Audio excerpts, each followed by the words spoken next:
மத்திய அரசு ஆளுநருக்கு நடத்தை விதிகள் உருவாக்க வேண்டும் என திமுக எம்பிக்கள் கூட்டத்தில் தீர்மானம் நிறைவேற்றப்பட்டுள்ளது. அதனை அண்மை செய்தியாக பார்த்துக் கொண்டு வருகிறோம். இதுகுறித்த முழு விவரங்களை வழங்க செய்தியாளர் கீதன் நம்மோடு இணைப்பில் காத்திருக்கிறார். கீதன், வணக்கம். விவரங்கள். வணக்கம்.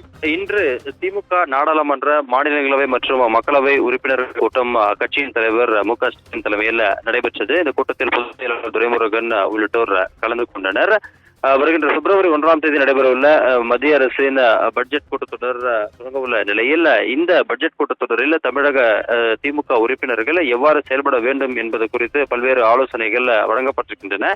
அந்த வகையில் இன்று நடைபெற்ற நாடாளுமன்ற உறுப்பினர்கள் கூட்டத்தில் 6 தீர்மானங்கள் நிறைவேற்றப்பட்டிருக்கின்றது. மிக முக்கியமாக தற்போது தமிழகத்தில் இருக்கக்கூடிய ஆளுநர் RN ரவி அவர்களின் செயல்பாடு அரசியல் மயமாக இருப்பதாகவும், ஆளுநரின் நடவடிக்கைகள் அரசியல் மயமாகும் இந்த சூழ்நிலையில் ஆளுநர்களுக்கு கோட் ஆஃப் கான்டக்ட் என்கின்ற ஆளுநருக்கு நடத்தை விதிகளை உருவாக்கிட வேண்டும் என்கின்ற அந்த தீர்மானமும், அதே போல தமிழக அரசு அனுப்பக்கூடிய அந்த கோப்புகள் மற்றும் மசோதாக்களில் கையெழுத்திடுவதற்காக ஒரு குறிப்பிட்ட காலக்கெடுவை நிர்ணயிக்கும் வகையில் மத்திய அரசு ஒரு சட்டத்தை ஏற்படுத்தும் வகையில் திமுக நாடாளுமன்ற உறுப்பினர்கள் நாடாளுமன்றத்தில் குரல் எழுப்ப வேண்டும் என்கின்ற அந்த ஒரு தீர்மானமும், அதே போல அரிட்டாப்பட்டியில் டங்ஸ்டன் சுரங்கம் அமைக்க தற்பொழுது மத்திய அரசு அந்த திட்டத்தை கைவிட்டுள்ள நிலையில் அந்த ஏலத்தை ரத்து செய்ய காரணமாக இருந்த தமிழக முதலமைச்சருக்கும் மக்களுக்கும் நன்றி தெரிவித்தும், அதே போல 5370 ஆண்டுகளுக்கு முன்பே தமிழகத்தில் இரும்பின் பயன்பாடு இருந்ததை தமிழக அரசு தற்பொழுது ஆய்வுகள் மூலமாக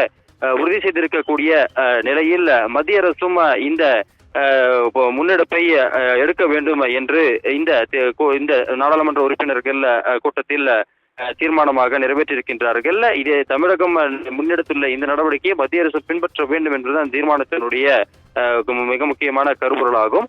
அதே போல மாநில கல்வி உரிமையை பறிக்கக்கூடிய அந்த UGC வரைவு அறிக்கைக்கு எதிர்ப்பு தெரிவித்து 4வது தீர்மானம் நிறைவேற்றப்பட்டிருக்கின்றது. குறிப்பாக கூட்டாட்சி தத்துவத்திற்கும் அனைத்து உயர்கல்விக்கு பாதிப்பை ஏற்படுத்தக்கூடிய வகையில் இந்த வரைவறிக்கை இடம்பெற்றுள்ளதாக தெரிவிக்கப்பட்டிருக்கின்றது. அதே போல சிறுபான்மையின் நலனை பாதுகாக்கும் வக்பு சட்ட திருத்த மசோதாவை நிறைவேற்ற துடிக்கும் பாஜக அரசை கண்டித்தும் 5வது தீர்மானம் நிறைவேற்றப்பட்டிருக்கின்றது. கடைசியாக தமிழ்நாடு வார்த்தையே என்று இல்லாமல் கடந்த நிதிநிலை அறிக்கை தாக்கல் செய்துள்ள பாஜக அரசு இந்த முறை தமிழ்நாட்டின் பேரிடர் திட்டங்கள் மற்றும் மாநிலத்திற்கு ஒதுக்கப்படும் பல்வேறு திட்டங்களுக்கு உடனடியாக நிதியை விடுவித்து திட்டங்களையும் அறிவித்திட வேண்டும் என்கின்ற அந்த ஒரு தீர்மானமும் நிறைவேற்றப்பட்டிருக்கின்றது. எனவே மேற்கொண்ட தீர்மானங்களை திமுக நாடாளுமன்ற உறுப்பினர்கள் இந்த கூட்டத்தொடரின் போது மத்திய அரசுக்கு வலியுறுத்தும் வகையில் பேச வேண்டும் என்று தற்பொழுது நாடாளுமன்ற உறுப்பினர்களுக்கு அறிவுறுத்தல்கள் வழங்கப்பட்டுள்ளன. விவரங்களுக்கு நன்றி கீதன்.